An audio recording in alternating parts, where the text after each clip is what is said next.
over the last 14 years, Sabine and I have been able to be here with you, except for the year, of course, when COVID was having such devastating effect on the Irish people. I think that I referred to it at the time, people always refer to it now as just simply, are you going to the ploughing?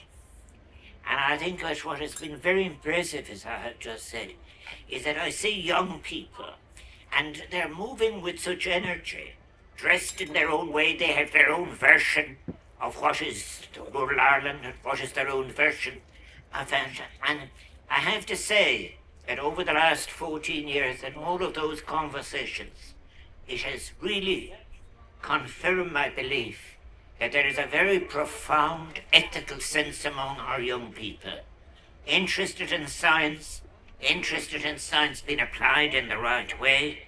But I think we must immediately recognise, all of us, that the National Ploughing Association, which issued the invitation to Sabine and myself, and particularly its managing director, the extraordinary Anna May McHugh, makes it all possible.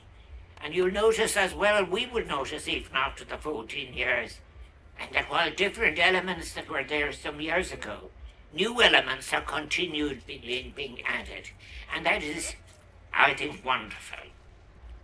You know, I think in the hours when Sabina and I leave, one of the things that we're leaving behind is a beautiful sculpture called The Plough and the Stars. It's an icon of the foundation of the stage, and it was gifted by sculptor John Behan and a legendary figure in the world of ploughing, Jerry King. And we're so pleased that it will be there as a continual reminder. But for over 50 years, Anna May has given leadership of the NPA and has ensured that these championships continue to go from strength to strength each year.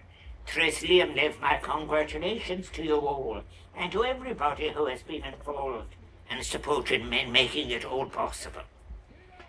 I think that the festival is in itself.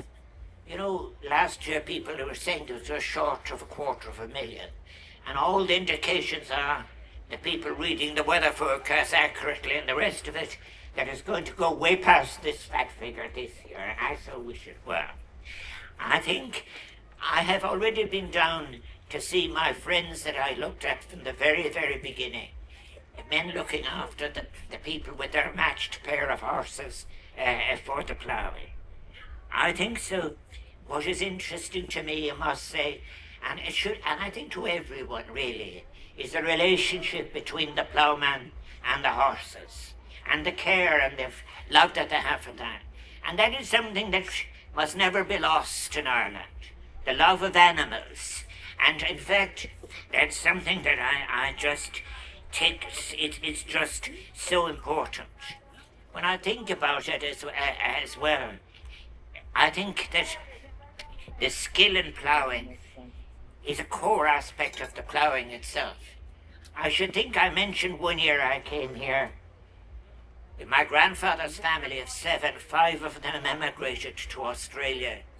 And my granduncle won the ploughing championships in the Downs in Australia for 4 or 5 years in a row.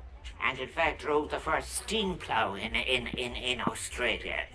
I think that the ploughing itself, the word itself, is very, very, very important. I think it reminds us of our connection with nature. And there is a huge difference between, in fact, actually owning a farm and feeling the earth between your fingers. I think that I want to say in all of the years I've come, I've stressed how important rural society is. And the plough is a kind of a reminder that we're not all that far from the fields ourselves.